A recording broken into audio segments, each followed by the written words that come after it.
Damai sejahtera Allah yang melampaui segala akal, itulah kiranya yang memelihara hati dan pikiranmu di dalam Yesus Kristus Tuhan kita. Amin. Horas madhita. Amanginang yang kami kasihi yang berada di gedung gereja, demikian juga seluruh jemaat Tuhan yang mengikuti ibadah ini secara live streaming di rumah masing-masing atau dimanapun kita berada.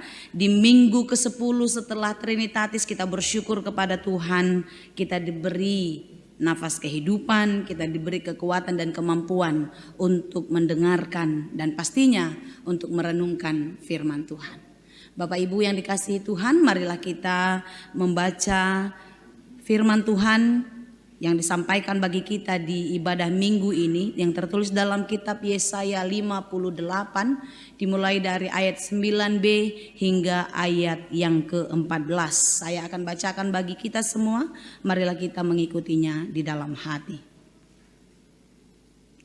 Apabila engkau tidak lagi mengenakan kuk kepada sesamamu dan tidak lagi menunjuk-nunjuk orang dengan jari dan menfitnah, apabila engkau menyerahkan kepada orang lapar apa yang kau inginkan sendiri dan memuaskan hati orang yang tertindas, maka terangmu akan terbit dalam gelap dan kegelapanmu akan seperti rembang tengah hari. Tuhan akan menuntun engkau senantiasa dan akan memuaskan hatimu di tanah yang kering dan akan membaharui kekuatanmu. Engkau akan seperti taman yang diairi dengan baik dan seperti mata air yang tidak pernah mengecewakan. Engkau akan membangun reruntuhan yang sudah berabad-abad dan akan memperbaiki dasar yang diletakkan oleh banyak keturunan.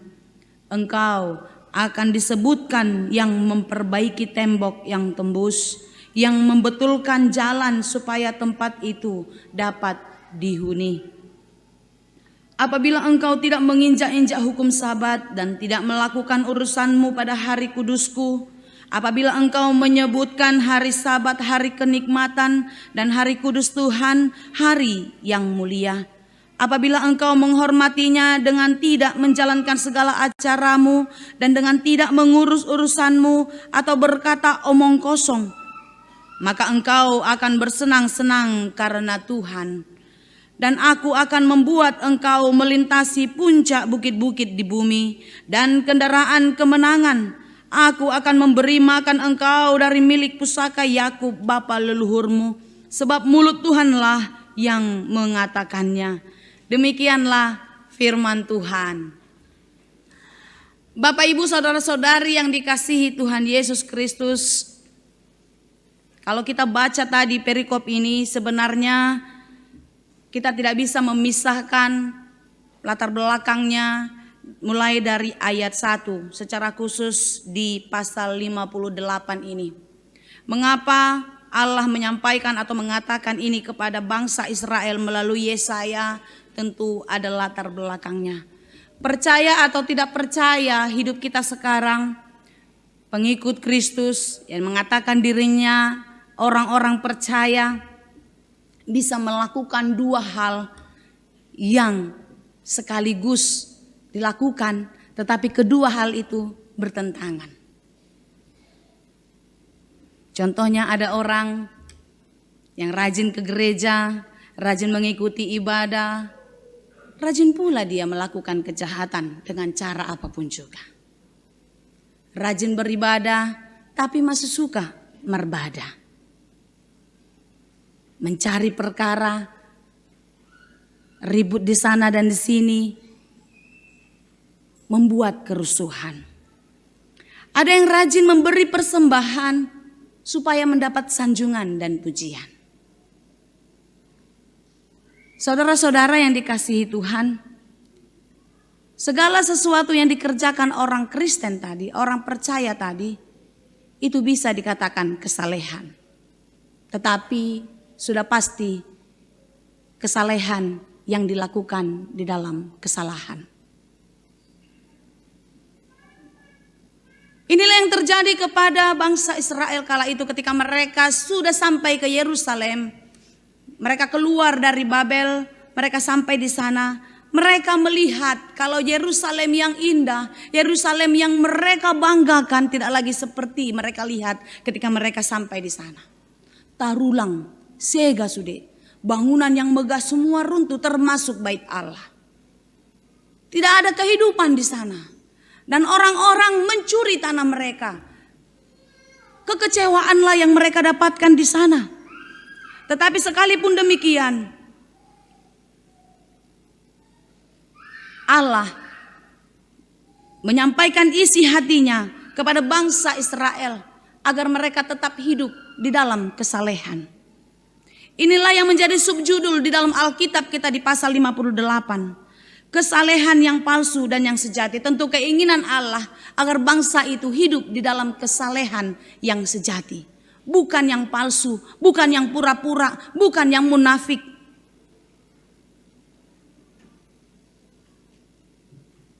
Mereka berusaha melakukan yang dikehendaki Tuhan. Mereka berusaha menyenangkan hati Tuhan. Dengan harapan Tuhan memberikan semua yang mereka perlukan. Artinya apa yang mereka lakukan, segala kebaikan, segala peribadahan mereka lakukan untuk menunggu jawaban Tuhan atas kehidupan mereka. Mengatasi segala penderitaan-penderitaan mereka. Amanginang yang terkasih dalam Yesus Kristus, perikop kita pada hari ini adalah jawaban dari pertanyaan-pertanyaan mereka. Mereka sudah beribadah secara khusus di ayat 3. Mengapa kami berpuasa dan engkau tidak memperhatikannya juga? Mengapa kami merendahkan diri dan engkau tidak mengindahkannya juga? Sesungguhnya pada hari puasamu, engkau masih tetap mengurus urusanmu dan kamu mendesak-desak semua buruhmu. Itu tadi saya katakan. Mereka beribadah, tetapi mereka melakukan kejahatan. Mereka berpuasa, tetapi mereka menindas orang-orang yang lemah. Ini kesalehan yang salah. Yang tidak dikenankan oleh Tuhan. Mereka memberikan persembahan, tetapi mereka mengharapkan sesuatu dari Tuhan. Ingat amanginang yang dikasihi Tuhan, dalam Kejadian 4 kisah tentang Kain dan Habel, ada persembahan yang tidak dikenan oleh Tuhan. Ada persembahan yang tidak disukai oleh Tuhan, yaitu persembahan Kain. Sehingga Kain panas hati, sehingga dia membunuh adiknya Habel. Tuhan tahu seperti apa dia menyambut persembahan kita, dan dia tahu seperti apa dia harus memberikan apa yang kita perlukan. Kalau tadi di khotbah sekolah minggu saya berkhotbah di subuh tadi, Markus 12 ayat 41-44, di sana bercerita tentang kisah seorang janda yang memberikan persembahan kepada Tuhan. Di ayat 41 saya baca dulu sama kita mengenang Markus 12 ayat 41. Pada suatu kali Yesus duduk menghadapi peti persembahan dan memperhatikan bagaimana orang banyak memasukkan uang ke dalam peti itu. Yesus memperhatikan dan bagaimana orang memberikan persembahan. Bukan persembahan itu yang dilihat Tuhan, bukan besar atau kecilnya yang kita sampaikan, tetapi Tuhan melihat bagaimana kita memberikannya. Tentu persembahan yang baik, persembahan yang dikenan Tuhan adalah persembahan yang diberikan dengan sukacita untuk menyenangkan hati Tuhan. Apakah yang menyenangkan hati Tuhan? Inilah turpuk jamita kita pada hari ini. Apabila engkau tidak lagi mengenakan kuk kepada sesamamu. Kuk itu adalah beban. Apabila engkau tidak lagi mengenakan beban, menyusahkan, membuat orang lain menderita, tidak lagi menunjuk-nunjuk orang dengan jari dan menfitnah. Kalau menunjuk-nunjuk orang, berarti kita samalah seperti pencemooh, merendahkan orang lain dan menganggap diri kita lebih hebat. Dan tidak lagi menfitnah, Kita tidak lagi mau menebarkan kata-kata atau informasi yang tidak jelas, apalagi yang tidak benar. Unang sauti tabege ale torsar baritana jala rarat informasinya. Tidak lagi seperti itu. Itulah yang dikenan oleh Tuhan. Lalu apalagi apabila engkau menyerahkan kepada orang lapar apa yang kau inginkan sendiri. Kalau di ayat 6 sangat jelas sekali ya Manginang, di ayat 7. Supaya engkau memecah-mecah rotimu bagi orang yang lapar dan membawa ke rumahmu orang-orang miskin yang tak punya rumah. Luar biasa. Kita menginginkan sesuatu tapi kita harus mampu memberikannya. Itulah khotbah tadi saya di sekolah minggu dalam Markus 12 itu. Seorang janda dia hanya punya uang 2 peser. 1 duit katanya di dalam Alkitab. Kalau tadi saya baca beberapa terjemahan rupiahnya itu cuma 800 perak. 800 rupiah maksud saya. Itu lebih dikenan Allah daripada seorang kaya yang memberikan dari kelimpahannya. Karena apa? Karena Tuhan memperhatikan. Sekarang Manginang kita datang di gereja ini. Apa yang kita bawa kepada Tuhan? Oh kalau gitu gak perlu dong persembahan kami Inang. Gak perlu dong perpuluhan kami. Perlu. Tuhan suka. Tetapi yang lebih Tuhan suka. Kita memberi dengan sukacita. Karena kita merasakan berkat Tuhan berkelimpahan dalam hidup kita. Amin. Amang Inang yang tahu. Seberapa banyak berkat yang diberikan Tuhan. Saudara-saudaraku semua yang tahu. Seperti apa penyertaan Tuhan di dalam kehidupan kita. Dan inilah yang mau kita respon. Apa yang diberikan Tuhan, apa yang dititipkannya kepada kita, kita berikan dengan sukacita kepada Tuhan. Apakah kita memberikannya dengan sukacita kepada Tuhan hanya melalui gereja ini? Tidak. Inilah perikop ini. Kita memberikannya kepada orang miskin. Kita memberikannya kepada orang yang tidak mampu. Kepada janda, kepada fakir, miskin, yatim, piatu dan lain sebagainya. Jadi tidak cukup. Meroha parasini rohaun. Tidak cukup hanya asiroha. Kasihan. Tahyate. Gak cukup. Tetapi sungguh kita harus beraksi. Berbuat. Dang holan hata di hata bataki. Berbuat, melakukan apa yang dikehendaki Tuhan. Karena ketika kita melakukan, lihatlah, tanpa kita sadari, tanpa kita minta. Karena Tuhan tahu bagaimana dan seperti apa kita memberikan. Tuhan memberkati orang-orang yang memberi dengan sukacita. Alkitab ini mencatat, terangmu akan terbit dalam gelap. Kegelapanmu akan terbit seperti rembang tengah hari. Seperti rembang tengah hari tidak ada lagi tutup. Tidak ada lagi kegelapan yang menutupi. Tidak ada kabut-kabut yang menutupi matahari itu terbit. Benar-benar terang benderang. Tidak ada lagi yang tersembunyi. Lihatlah. Segala sesuatu yang tidak kita minta pun pasti akan diberikan Tuhan.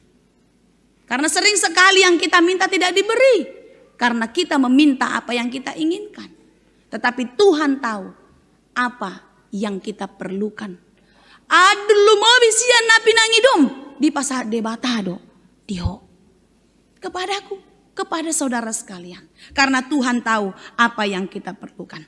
Dan dikatakan lagi di ayat 11, Tuhan akan menuntun engkau senantiasa dan akan memuaskan hatimu di tanah yang kering. Luar biasa. Memuaskan hatimu di tanah yang kering. Sekalipun kita di dalam penderitaan, sekalipun kita di dalam kesusahan, sekalipun kita di dalam kesulitan, ketika kita sungguh-sungguh beribadah kepada Tuhan dengan hati yang murni, dengan hati yang tulus, dikatakan Dia akan memuaskan. Kalau sudah puas, ngasih kobe kan? Tapi terkadang sebagai manusia kita sering tidak puas. Karena kita selalu merasa kurang dan kurang. Firman Tuhan hari ini, orang yang dekat dengan Tuhan, orang yang sungguh-sungguh menyerahkan hidupnya kepada Tuhan sebagai persembahan, dia akan dipuaskan.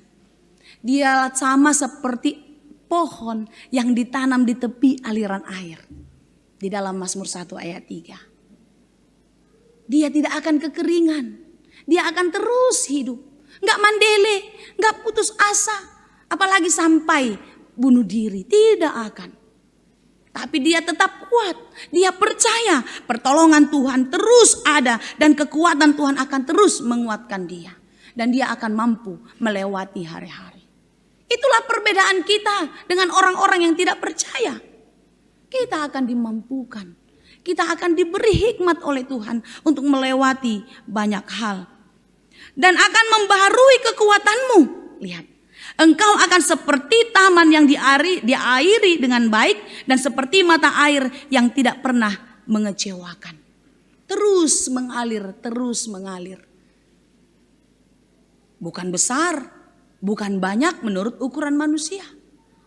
Tetapi menurut ukuran Allah, itulah yang menjadi porsi kita. Dan kita bersyukur.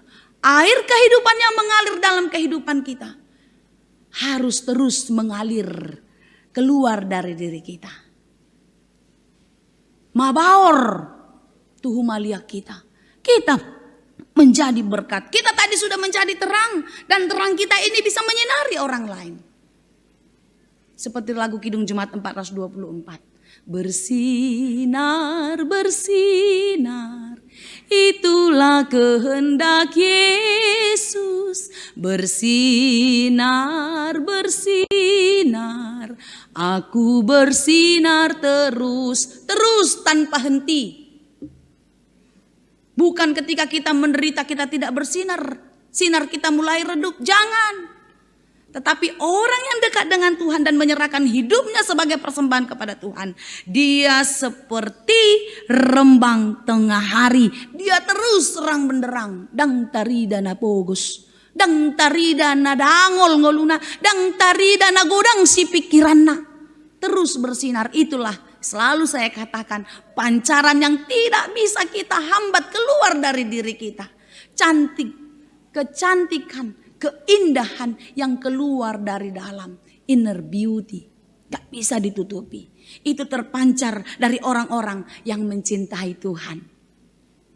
Karena dia akan terus hidup dan terus segar dan punya pengharapan. Lalu dikatakan lagi, engkau akan membangun reruntuhan yang sudah berabad-abad dan akan memperbaiki dasar yang diletakkan oleh banyak keturunan. Yerusalem yang hancur akan dibangun kembali oleh orang-orang yang percaya kepada Tuhan. Kita semua bisa dipakai Tuhan untuk memperbaiki, untuk memulihkan segala sesuatu hubungan yang sudah rusak. Segala sesuatu yang berantakan, kita dipakai Tuhan untuk memulihkannya. Lalu yang terakhir Amanginang, apabila engkau tidak menginjak-injak hukum Sabat dan seterusnya. Hari Sabat adalah hari yang dijanjikan Tuhan. Hari yang penuh sukacita bagi orang-orang percaya. Sehingga di sanalah kita mengingat akan kebaikan Tuhan. Maka kita bersyukur di dalam pujian kepadanya. Tidak menginjak-injak berarti memprioritaskan. Menempatkan dia di tempat yang baik. Dan kita mengindahkannya. Dan tidak melakukan urusanmu pada hari kudusku. Apabila engkau menyebut hari Sabat hari kenikmatan. Dan hari kudus Tuhan hari mulia. Apabila engkau menghormatinya. Dengan tidak menjalankan segala acaramu. Dan tidak mengurus urusanmu. Atau berkata omong kosong. Mau lu beonate. Masih susah ya. Apalagi kalau di rumah kita arisan. Iya kan? Susah kali. Gak sempat aku gak gereja. Gak sempat aku ke gereja. Harus masak 4 macam lauknya. Sayurnya 3 macam. Belum lagi pudingnya. Belum lagi dan lain sebagainya. Gak sempat. Dan au madokonia teh manginang. Hatani Tuhan do. Alkitab yang mengatakan kepada kita. Agar kita mengingat. Banyaknya pembeli di hari Minggu inang. Kayak mana lah. Kemarin ada jemaat yang pernah kami layani di satu tempat. Sibuk kali kau sekarang. Jadi hari Minggu pun kau gak sempat gereja. Gimana lah Nong, gak sempat aku gereja. Hari Minggunya banyak kali orang. Dari jam 6 pagi udah digedor-gedor pintu kami. Karena banyak orang datang. Karena mereka buka usaha pemancingan. Akar ruas AKBP marah memancing di sini roh aku mak. Mar Minggu man yang masih dari si jauh kan. Bicara ngapung hita mar Minggu mahita kan. Tabu man yang songoni. Dung saya mar Minggu apalah sajom. Tapuka ma perpancingon. Aku bilang sama dia, kau kumpul uang mulai dari pagi sampai malam, nanti uangmu banyak, uangmu itu juga yang kau pakai untuk menghabiskannya di rumah sakit. Aku bukan menghakimi, tapi banyak orang yang tidak kenal waktu, tidak kenal lelah untuk mencari uang, uang yang dia kumpulkan habis untuk dia pakai berobat. Untuk apa? Mending kita hidup seperti apa adanya. Memang berkat seperti yang Tuhan berikan sesuai dengan porsinya. Kita pakai dengan kenikmatan yang dari Tuhan. Dan kita hidup sehat. Bukankah itu doa kita? Tuhan berikan aku kesehatan. Berikan aku panjang umur. Parjolo do jalo hamu hai pason. Unang parjolo gajang umur. Kalau panjang umur sakit-sakit. Kasihan. Baik kita sehat dan hidup kita panjang umur. Maka engkau akan bersenang-senang karena Tuhan. Luar biasa. Ini yang kita tidak sanggup. Kita tidak mampu menyangkal keinginan daging. Menyangkal keinginan diri. Kalau aku tutup nanti hilanglah sekian ratus ribu atau sekian juta. Padahal kalau aku buka, kita nggak tahu berkat Tuhan. Satu waktu saya pernah mendapat kesaksian dari jemaat. Untunglah aku gereja tadi Inang. Kalau nggak gereja kian aku rugi kurasa. Kenapa Mang? Aku bilang. Karena memang nggak ku baca WA aku. Sudah dibatalkan klienku pertemuan pagi itu. Dan ternyata pertemuannya malam hari dan aku bisa closing penjualan. Luar biasa. Itu kesaksian tanpa saya minta dia bercerita. Dan mungkin banyak hal-hal kejadian yang hampir-hampir serupa dalam hidup kita. Yang tanpa kita sadari Tuhan kerjakan ketika kita berani menyangkal keinginan daging kita. Ketika kita berani menyangkal hasrat-hasrat duniawi ini. Lihatlah, kita akan diberikan sukacita, kesenangan karena Tuhan. Karena Tuhan. Kalau semua yang datang dari Tuhan, pasti akan membuat kita bahagia terus. Amin. Tadi saya dapat sinyal parkiran banyak sekali mobil. Jadi khotbah ini harus segera saya akhiri. Tetapi satu lagi pesan saya untuk kita semua. Memberikan persembahan yang terbaik kepada Tuhan. Tidak cukup hanya di dalam kata-kata. Termasuklah di dalam aksi kehidupan kita nyata. Hari ini kita mengumpulkan persembahan untuk akustik gereja kita. Buktikanlah kalau engkau mencintai Tuhan. Minggu lalu parkiran kita kredit. Kredit do teh istilahnya. Susah keluar masuk karena banyak yang selfie-selfie. Nanti buktikan kalau selfie itu bisa minggu depan. Tapi parkiran harus segera diamankan. Tanpa kita sadari itu pun persembahan. Kalau minggu lalu terjadi kemacetan, apakah itu menyenangkan hati Tuhan?